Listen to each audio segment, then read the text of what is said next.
Champions League final. Wow, what a game is what I wanted to say. Oh my god. 5-0, bro. 5-0. PSG absolutely annihilated, demolished, destroyed. Oh, Inter Milan. Embarrassed. Like, they're about to send Inzaghi to Saudi. Bro, it's crazy. We got a lot to talk about, but let's just set the stage. Going into this game, we talked about this before the game. We had a little preview episode. Who's going to win this game? Inter Milan, PSG. To me, this was an amazing 50-50 final. Who's going to win it? Amazing attack, amazing defense. The magic we saw in the Barca game, the dominance we saw against Arsenal. Just two really strong teams who really, over the course of the tournament, were probably the two best teams. I mean, Barca, very unlucky. You say Barca was the third, and those three were consistently at the top. But I think how the tournament played out, it made sense that we got these two teams in the final if it wasn't going to be Barca PSG. So we did our predictions. We all picked Inter to win this game. I know there was a little, it wasn't like the most confident prediction necessarily, but based on what we had seen, we thought Inter Milan, they have just enough to get over the line with against PSG. And when I sat down to watch that game, I never expected Inter Milan to look that bad. That has to be one of the worst Champions League finals performances I've seen probably in my time watching soccer. Yeah, in my entire time watching soccer. The only thing that comes close, and it's not even from a team, it's from a single player, is the Carriers final, where they were against Real Madrid. Like that's up there, but that's a single player who threw it for the entire team. This is an entire team collapsing on the grandest stage of them all. From the first minute. Nothing even happened. Just out of nowhere. Yeah, literally. I never saw it coming, but let's give them their flowers. PSG, champions of Europe. It's been a long time coming. They've had a project that's been, maybe 15 years in the works, if not longer, since the Qataris took over. And they've had a lot of iterations of this team. The Zlatan era, the Cavani, the Neymar era, bringing in Mbappe. Let's throw in Messi in the mix. Why not? Let's just see what happens and see if we can win the Champions League. And it's taken a long time. They finally this year, in the last 2 years, thought, okay, let's maybe slow down on the bringing in the biggest names. I'm not saying they're not spending, because this team is still super expensive in terms of the wage bill, but oh my god, that's a massive spider. But I'm going to keep going. In terms of the wage bill, but still, this team and this organization have thought, let's revamp. Let's look more at young French talent to connect with the city of Paris and really bring back a kind of nationalistic pride to PSG. And of course, they still have players from other countries and stuff. But if you even look at those players like Vitinha or Nuno Mensch or Marquinhos, who's been there for like 10 years already, he's really seen all the downs of PSG. And although I'm not the biggest Marquinhos fan, I think he has his faults. I got to be happy that he's seen this triumph. But if you look at those players, if you heard them speak French, you wouldn't even know these dudes were from other countries. Like they love being part of PSG and love this project. And I think that's really important, because you have players who are invested now, not these mercenaries who are coming in for a season or two to try to win the Champions League. These players love the project. They're invested in the project, and they're young. Not Marquinhos necessarily, but the rest of them, they're super young. And of course, they could probably find a way to replace Marquinhos in the next few years, but it really all came together in this final where 5-0, where you see a bunch of different scorers as well. Everyone, the fluid football, we could talk a lot about the game, but just initial thoughts before I go crazy. Yeah. What'd you guys think? Yeah, I mean, initial thoughts. I mean, just shocked, dude. Shocked. Again, I mean, you already said, but with their performances we saw throughout the tournament, like, with full confidence, I'm not a betting man, but if I was like, we are going to get probably one of the best finals of the past 5 to 10 years. after that semifinal performance, I was fully expecting something that legendary. The day before, I was hyping up to friends and family. I got a game to watch tomorrow. It's gonna be the best. Y'all gotta sit down. Y'all gotta watch it, bro. I feel so bad for those people now. They probably sat down, watched it, like, what is this? But yeah, for a team like Inter to do what they did to Barca, to, you know, rid us of a Barca PSG final, for that performance, for the record of the biggest gap, or like, what, I don't even know what you call it, like the biggest win in Champions League history, 5-0. No team before. This is PSG we're talking about. The team which, as you mentioned, tried to have Mbappe, tried to have Neymar, tried to have Messi, all the biggest names, threw all the money they could to try and win it. And now, just like they set a record. It's mind-blowing to me that happened. The possession stats were crazy throughout the game. The shots on target, I'm pretty sure Inter had 0 shots on target until like maybe the 60th minute. Maybe 1 shot on target. I mean, it was just, it was pure dominance by PSG, and they deserved it. I mean, Hakimi was looking like a striker half the game.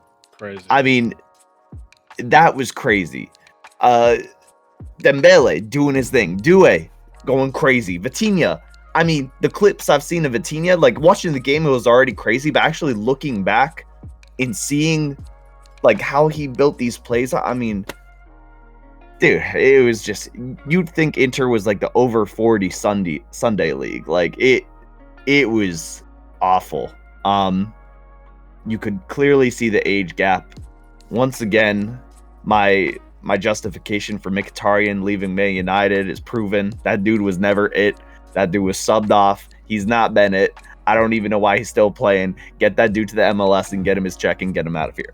But anyways, I think Champions League final, I mean, it was eventful, and I'm happy for PSG, because if they were going to win it, this is how I would want them to win it, with that young team, with that new project, not just throwing money at the wall blindly. But I'm definitely upset in a way, because I think I mentioned last episode, I was hoping Inter could win it to just see, you know, one of Italian football's teams at the top again. It's been a bit since, I mean, I guess since they last won it, but it's something I wanted to see more consistently. I didn't want it to be a one-time wonder. I want it to be a consistent thing. But here we are now. The Farmers League has made it to the top, and it's something. You can't disrespect. You were actually one of the people I know that disrespect PSG the most.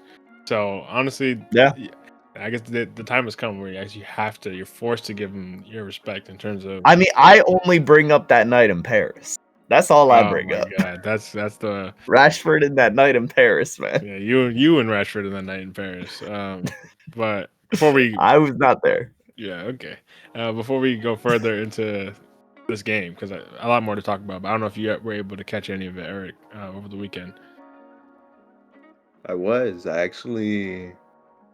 working, and I was like, man, something. I was excited, man. I was like, ooh, something good to watch. I don't know why I work Saturdays, man, but that, neither here nor there. But I was like, man, something cool to watch. As I wind down my day, like I was excited. Yeah. I even had a friend that like invited me to, like out to upstate to like go watch the game with him, and I like couldn't because I was working. I'm really glad I turned down that invitation, man, because that was a boring match, man. A snooze fest, if you ask me.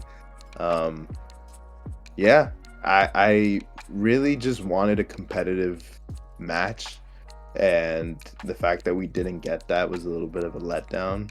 Shout out Lincoln Park, but I just really thought that we would get more out of Inter, considering how like the thriller of a match that we saw, or I guess 2 matches that we saw against Barca. Like, I was so excited to see what, even when they were down like 3-0, I was like, man, I think they still can have something up their sleeve, but they just weren't clicking. And as Alexi said, they had like 1 shot on target. You just expect more during a Champions League final. And so I am upset at the fact that like we didn't get that like that payoff that we would have wanted, that like thriller of a match that we would have expected for a final. And just so y'all know, man, Alexi, the way you feel is likely how I will be feeling watching these NBA finals, knowing that my Knicks could have made a more intense series, will likely have made these finals a much more entertaining series. I think, I think these are parallels here, man. Don't want to bring them up again, but I couldn't help but think about my pain when you said that. So yeah, comparing Barca to the Knicks is indeed crazy. Man, it's there, man. Don't worry about it. But I don't know. Just to imagine like Lamine Yamal on that stage, I know that he would have delivered. I know that he would have done at least something, So like I was disappointed because I'm like, this is not the most entertaining match that we could have gotten. But I guess it's just the way the cookie crumbled, man. For sure, definitely crumbled. Inter definitely crumbled, those old legs. But I do fear. Well, I guess two things about Barcelona before we get back to Inter and PSG specifically is, one, I do think, I was wondering before this game that PSG might do to Inter what Barca could have done to Inter if they had their fullbacks fit, because Koundé and Balde weren't able to play those semifinals. I think Koundé started the first leg, but he got injured, and Balde didn't play either. And Koundé and Balde are arguably the best fullback pairing in the world, and the other pairing for that argument are Mendes and Hakimi. So the fact that Barca were able to put up 6 goals against Inter without their fullbacks were big parts of their attacking play. I think the people who were deputized for them did well too, but it's just not the same. Even saw in the first game, Koundé and Yamal have a special relationship on that right side. So I wonder if Barca was fully fit, maybe we could have seen something similar from them. But still, I think even if they were fully fit and they went up against this PSG team, with that high line, I do fear that PSG still could have put 3 or 4 past Barca, and then we're hoping for a straight shootout with Yamal and Rafinha, Lewandowski, maybe putting against 3 or 4 against PSG. But even then, that would have been a way more entertaining game than seeing this complete domination. I guess in the other sense, there is something to be said for winning and playing good football, because I think Luis Enrique, shout out to him. I'm sure you have your love for him, Eric, for those heydays in Barca, but he truly revamped this team in a way that I can only call a masterclass, and it's true genius. Not only are they winning and dominating games, but it's not like a 1-0, 5-0, and I guess you can still say it's boring because it's one-sided, but 5-0 fluid football. You touched on it, Alexi. Hakimi, the positions he's taking up as a right back, the fact that he finishes off the first goal from Doué, who's on the left, but Doué's playing right wing. He's on the left and squares it to Hakimi in the center, who's the right back. This is your right wing and right back playing left wing and striker in the middle of the game. And that's like not just a one-off. Hakimi's pressing their back line as a right back. You see Kvaratskhelia and Doué are swapping sides constantly because they can both play on either side. Dembele's the false 9. He's dropping back. Vitinha, like you said, to me, I think Doué gets man of the match because 2 goals and an assist is, it's hard to deny.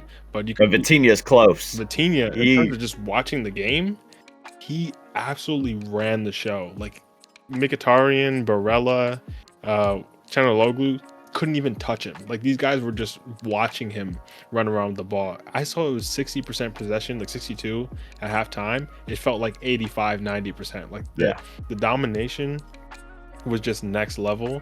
And the position he's pushing forward, Joao Neves is getting forward as well. Fabian Ruiz is going wherever he wants. And then sometimes when the right side's pulled back, then you see Mendes pushing forward on the left. It's really only the center backs that stay in place for PSG. Everyone else just goes where the situation needs them to be. And I think that fluidity, I don't know, maybe next year we see teams try to catch up to it, but it's hard for me to say that they aren't the favorites going into next year because the team is so young and they're only going to get better. And I think I mentioned this in our preview or maybe in a previous episode, but the way Enrique has revitalized Dembele's career has been one of the best like coaching jobs I've seen from a manager in a long time. And I think other managers who have these players who have fallen off, like say like Foden for example this year, Pep, we're gonna need to see something from you to find ways to get Foden. Pep on fraud watch, bro. You have to find a way to get Foden back on those levels next year. Talk about Grealish too. Everyone hyping that dude up. Where's he been the past season? Him going to City has been the worst choices. I mean, for him, he'll probably say, "I won treble and whatever." However, but in terms of actually playing football, actual career, like full length, one of the worst decisions I've seen from a player. But yeah, Enrique, the way he's revolutionized Dembele into this false nine, who can play either side because he's so two-footed, and getting these wingers who can play either side of the pitch and both are goal hungry, that makes that front three so dynamic. And just I think it was the third goal, and I think it was the third goal where I was like, okay, game's over.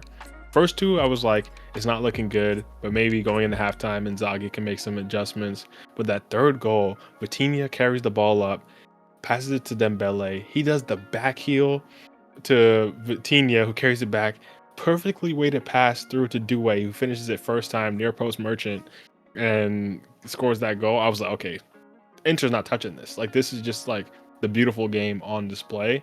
And I guess you have to be happy for PSG. But speaking of Dembele specifically, I think I had messaged this to you, Alexi, during the game, or someone I messaged this to. But I feel like Enrique has unlocked Dembele to be the perfect Griezmann replacement for France. Dembele before would play like on the wing, and you have like Mbappe on the left, or Mbappe maybe in the middle, or Giroud in the middle, Kolo Muani somewhere in there, Coman somewhere in there. But now, if France can play Mbappe on the left, Dembele in the middle as a false nine, and then you can play Doué on the right, you can play Barcola on the right, you can play Coman on the right, you can play Elise on the right. Oh my god, it's looking scary. It's looking scary. At World Cup, I don't know who touches this team. Like I genuinely, and they just went to a final when Dembele was cheeks. Now Dembele is arguably the best player in Europe this season, and if he goes into the World Cup on that form, oh my goodness, France is ridiculous. But that's a conversation for another day, because the World Cup leading up to that's going to be fun. Yeah, that's going to be something. That team will be unstoppable. I do need to shout out though, Kvaratskhelia. I can never say his name right, but bro, his hustle that entire game.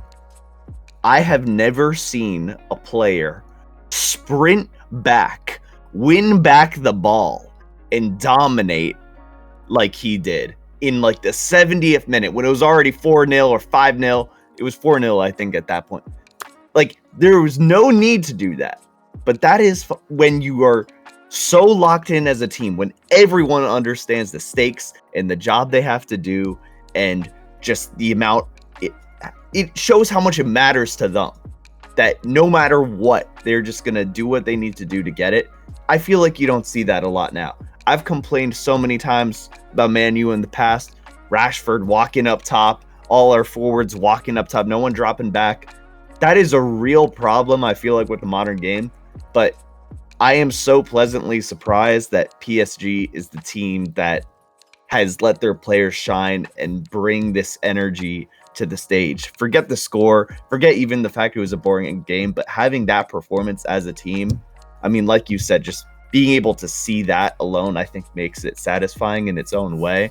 But yeah, I'm happy for him as a player too, just seeing how he shined in the Euro Cup, and now here he is with a UCL. I mean, very, very deserving player. Super deserving. I feel like Kvara this season, yeah, I'm always gonna call him that. He's earned it now. He's earned it. He's truly earned it. I feel like, and I kind of want to transition this until we talk about like what this means for these two clubs moving forward as well. But talking about PSG's project and the way they've revamped with the young French talent coming in, I felt like this year I thought they were going to be good, but I thought it was a little early. Like I think the project probably would have peaked in a year or two with these players a little more mature, get some more experience going out in the tournament, like in the semifinals, quarterfinals, whatever. But I think the fact that they added Cavaradona in January was a true statement of intent. And I think that was like the missing puzzle piece to make it like a project team that can win in 2 years to like, okay, we're actually the best team in Europe right now. I think that, because I think a front three of Doué, Barcola, Dembele is still amazing. That's still like a great front three to have. But then you bring in Cavaradona, so now Barcola is your rotation piece off the bench, and Cavaradona's work rate, like you said, is just unbelievable from a winger. I think every coach in the world wants a winger to play like that. That really advanced PSG. Whereas like Inter, to me, I would have said Inter maybe 2 years ago, even when they faced Man City, that was more the peak because the team's a little younger then. But even getting back to the final now, maybe they used all their magic against Barca and they just ran out of steam, or like I've been saying, Goat McTominay, zapped all their energy in the Serie A, and demoralized them. But with the age of the team, and shout out to them because they do build their team with a lot of free transfers, so it's not the most expensive team ever. So even getting this far has been super impressive. But with the age of the team, you're thinking this might be that last shot, like that last window for these for players. A while. A rebuild is now imminent, especially if Inzaghi goes to Saudi, and you're going to see a lot of the best players are start getting phased out. So really have to depend on Martinez, Thuram. They're still a decent age. Bastoni is going to be like the centerpiece probably of that project. Barella as well, even though he was terrible in the final. But a lot of these other players, DiMarco, terrible. Oh my God, this guy in the final and the semifinals, Yamal just toying with him over 2 legs, and then Doué comes in. He just picks up exactly where Yamal left off and said, "This guy's a scrub." I know he's a wing back and not like a traditional left back, but like you got to defend better than that. And I think it's cool too that Doué and Yamal are both like super inspired by Neymar, and you could tell from their play styles, especially their aggression, like their showmanship. And DiMarco wanted no parts of that over these I guess 3 games. But Inter, it's a shame, but I really don't see how they come back next year and really compete with like PSG, who I think should be the favorites, Real Madrid, who are going to do business, and Xabi Alonso, Barcelona, who, you could argue they should be the favorites too next year. Just these top teams. Man City is going to try to come back and do some kind of revival. Arsenal are going to have something to say about the way they went out. So still, Inter, it's a shame to see because they're the best Italian team and these type of competitions. I know they didn't win Serie A, but I still say they should be the best Italian team in like the Champions League. I don't see where Italian football really makes its way in this competition next year, unless like Goat McTominay goes on a crazy run. I was about to say Goat McTominay about to carry him to a title. Go crazy. I feel like this is a true changing of the guard in Europe, because now I feel like every team watched PSG spank one of the best teams in Europe across the last few years in like such dominant fashion. So their schedule got pushed up 2 years. PSG is now the best team. Inter's out the window, and all the other teams who couldn't even sniff Inter are like, wait, hold up, how are we supposed to beat PSG? So I feel like really interesting thing. I feel like this really is going to send shockwaves through the European continent in terms of football over the next couple of years. But even I also want to know, even the Prem, bro, even the biggest teams, the Prem, like Liverpool, I don't know how they would stack up against this PSG team. I don't think they would be able to if they were in a final. And yeah. And like thinking about Man City, like you said, the future, Arsenal as well, maybe even Chelsea at that point.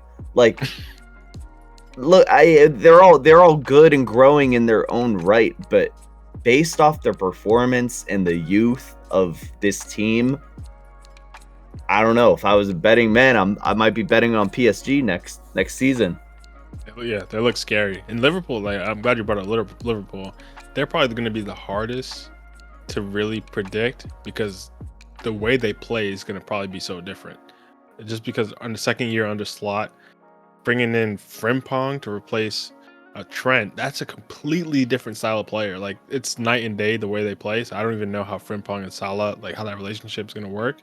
If they bring in Wirtz, who looks like they're like on the cusp of bringing in, and whoever they bring in to be their new striker, that's Wirtz, Frimpong, and a new striker potentially coming in. Kirkez, I think, is going to be their new left back. It looks like that deal is close to getting done. Liverpool, they could be scary next year, but still, that's players who have to gel. That's like, and young players, and then it's gonna take time. and It's gonna take time. assuming Salah is the Salah of this year, and this is Salah's best season ever by a margin.